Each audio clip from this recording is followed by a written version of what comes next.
நான் ஊராட்சி ஒன்றிய தற்காப்பள்ளியில் 5ஆம் வகுப்பு படிக்கிறேன்.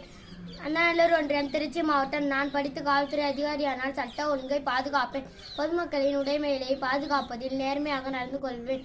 பொதுமக்கள் ஆபத்தில் இருக்கும்போது தக்க சமயத்தில் அவர்களை பாதுகாப்பேன். காக்கி சீருடை மற்றும் தொப்பி அணிந்து நேர்மையாகவும் புத்திசாலியாகவும் எனது கடமையை செய்வேன். திருடர்களையும் மற்றவர்களுக்கு தீங்கு செய்பவரையும் பிடித்து சட்டத்தின் முன் நிறுத்துவேன். மழையும் கடும் வெயிலையும் பார்க்காமல் எனது கடமையை திறமையாக செய்வேன். சொல்லுமாயின நினைவோவாதே செல்லும் வாயிலான் செயல் என்கிறார் வள்ளுவர். அதுபோல அறச்செயல்களை தக்க இடங்களிலெல்லாம் இடைவிடாமல் செய்வேன். காவல்துறை அதிகாரி வேலை ஒரு அரசு வேலை என்றாலும் அதில் ஆபத்துக்கள் ஏற்படலாம். எனக்கு வரும் ஆபத்துக்களை பொருட்படுத்தாமல் எனது கடமையை திறமையாக செயல்படுத்துவேன். காவல்துறை